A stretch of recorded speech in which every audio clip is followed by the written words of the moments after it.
Welcome back. I'm joined today by three experts to discuss the issues of the day that are of interest to me. My first guest is a normal, friendly dad from the 1950s. Please welcome Chester Beaumont. Thank you so much for having me. There's nothing I like better than to have Perry Como on the hi-fi and my feet up on the ottoman. All right. You're a relaxed kind of dude from the 50s. I'm relaxed when I can smell blood. All right. What do you mean by that? Or fear. I take your point. It doesn't have to be blood. It could be fear or distant distant yelling or the clanking of chains. My next guest hasn't let her disability get in the way of her desire to help others. Please welcome Sandy Holloway, a blind lifeguard. Hi. Hi. Good to see you. Nope. Oh, Over hi. here. How are you? I'm great. How are you? I'm great. Perfect. And you're a blind lifeguard. That's right. I love to save lives. And you do that? Oh, all the time. Really? I mean, well, when necessary. Let's be honest. When most people go swimming in a pool or an ocean, they know how to swim. And you all know my next guest is the author of the Harry Potter books, which has made her wealthier than the Queen of England.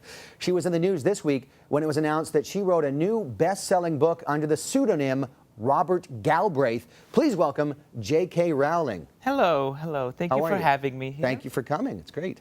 I've been writing under several pseudonyms. Really? It's just sort of exciting to hear that news is out. So this isn't the only book you've written? Oh no, I'm writing 10 or 12 novels at any given time. No Have kidding. you ever heard of Stephen King? Of course. Me also. No kidding. Yeah. Really? You're responsible for all those books? Yes, yes. I was hit by a car in Maine, all that. All right, let's talk about license plate tracking. It's been this week it came out. A lot of police departments have license plate tracking devices on their cars that read your license plate, store your car's location in a database. Thousands of cars, doesn't per shift. Doesn't matter whether you're guilty or suspected of anything. It just does it. They put it in a database. Are you worried about something like this database of your car's location, even though you've done nothing wrong? Sure, and even when I have done something wrong. You know, what's happening to America and the freedoms of America? I'm proud to drive a giant Chrysler station wagon. It gets me where I need to go. Lots of room in the back for hog-tied people or you know, arms and legs, or torsos as it may be.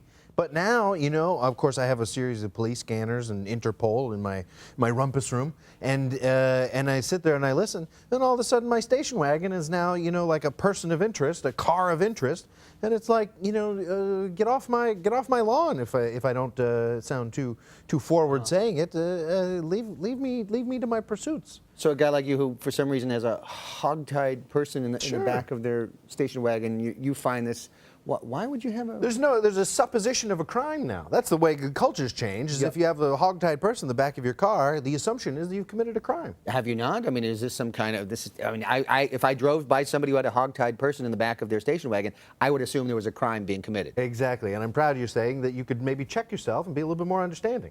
You know, that someone might have a hog-tied... There have been instances when there's a hog-tied person in the back of my station wagon who was there consensually. Consensually. Not often, but not never.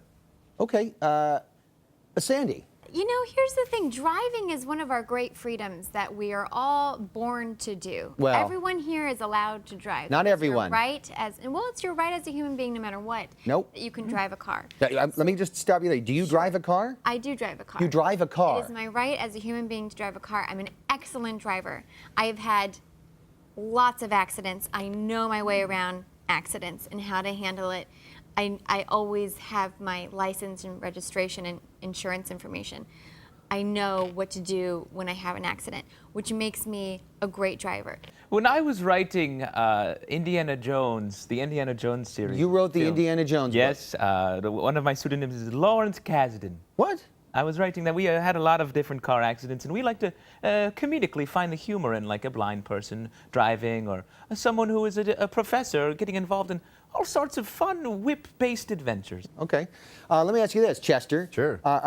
Has your car been anywhere that you'd just be like, you don't want that in a database? Because there was a police officer who was actually scanning the plates in gay bars, outside of gay bars, and using that to extort money from people. Yeah. Would you be worried about your license plate being somewhere that you don't want people to know? I certainly don't want to be extorted, because my car, I drive from gay bar to gay bar, and then to the reservoir, and then down to the wood chipping facility. then circle back around to Opium Town, and then all of a sudden you read that in an Excel spreadsheet, and you're like, who is this guy? What, yeah, I mean, that's, okay, so what's Opium Town? What? Opium Town, it's south of Chinatown. It's a sort of an annex, it's a Chinatown annex. Okay. It's a series of interconnected tents where, you know, all manner of gambling and human trafficking happen. I do a lot of writing there. Really, It's an a opium relaxing town. place. It's a very relaxing. all Opium. writ- was it The very- opium. Opium's a great... I've been hogtied in the back of your car. if I Well, remember correctly.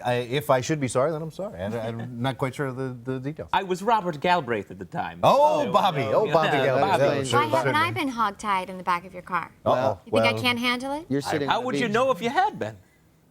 Well, Point. her senses would be heightened. She'd know if her hands were tied behind her back. Is that true? Also, the back of my station wagon does smell like bleach. You'd probably know. Oh, okay, I am familiar with that smell. I love the smell of chlorine. Sure. Okay, with that, we're going to take a short break. We'll be right back. Sandy, Uh-oh, she's trying to go somewhere. I'm trying to... Where's the bathroom?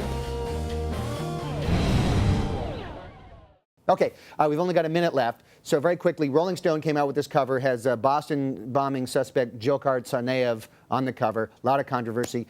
Chester, what total SOB would you like to see on the cover of Rolling Stone? I'd like to see the guy who invented face scanning at airports. My family hasn't been on a vacation except to the Ecuadorian embassy in Guatemala since that guy got on the scene, and I'm really tired of it. I'd like to go back to Paris for once. Interesting.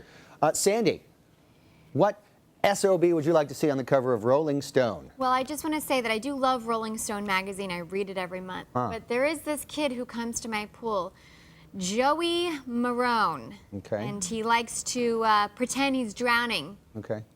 Gets me to jump in the pool and save him, and then he screams, "Take that, you idiot blind lifeguard." And I'd like to see him on the cover of that magazine just so everyone knows he's a real brat. Maybe a special bullying edition. Yeah. Yeah. JK, Oh, that bastard Voldemort.